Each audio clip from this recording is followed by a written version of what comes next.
ቋንዴ ይሄንን ቪዲዮ ተመልከቱ። ይኖረኖ ኢየሱስ ኩንጫየ እስቲ ቆም ብለን እናስብ። ዛሬ ላይ ሰዓታችንን እየወሰደ ቋንዴ ይሄንን ቪዲዮ ተመልከቱት። ሃይ ሰላም እንዴት ናችሁ? ውድ በአለም ዙሪያ የምትገኙ ውድ ኢትዮጵያውያን በሙሉ እንዴት ናችሁ? በእያላችሁበት ሰላማችሁ ይብዛን እምለው እንግዲህ በአራተኛ ቪዲዮ ተመልሻለሁ።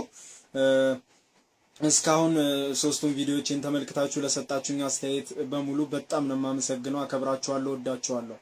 እሺ ዛሬ ደግሞ ይሄ ያያችሁት ቪዲዮ እኔ የዛሬ 9 ዓመት ቪዲዮ መጫን ስጀምር የጫንኩት ቪዲዮ ነው። አራተኛ ቪዲዮ የነበረ መጫን ስጀምር የሚገርማችሁ የዛን ጊዜ ተመልካች አልነበረም።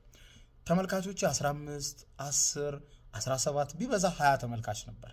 ያ ማለት ምንድነው? በእነዚህ ፕሮግረስ ውስጥ ሁሉ እንግዲህ በዛ ሰዓት በነበረው ቪው እኔና ጓደኛዬ በተለያየ አካውንት እየገባን የምናየው ይበልጥ ነበር፣ እውነት ለመናገር ማለት ነው።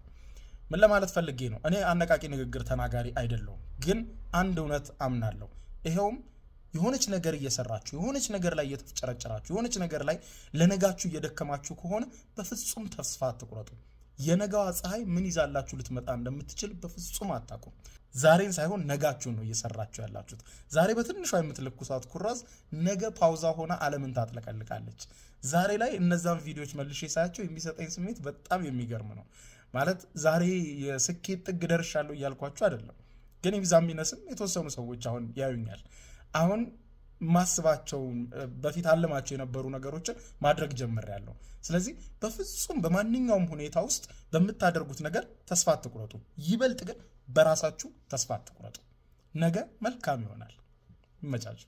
ይኖረኖ ኢየሱስ ኩንጫየ ዘለሎ ድሻሎ ቢላት ግልምጫዋ እንደ ጩቤ ያወቀውም እንዴ ለገረሽ ሰማ ደሮስ ኪችኮቹን ካለማቸው ማሪያ ጠበስ አርጓቸው ብረምጣ ዳል ነበር ነው ይመስሉ።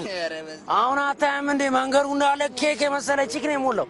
ያ ሁሉ ማሪያት የትገባ ወንዶች ኪስ ነው አይወሰከብሎ ነው አቶም ማይታይ።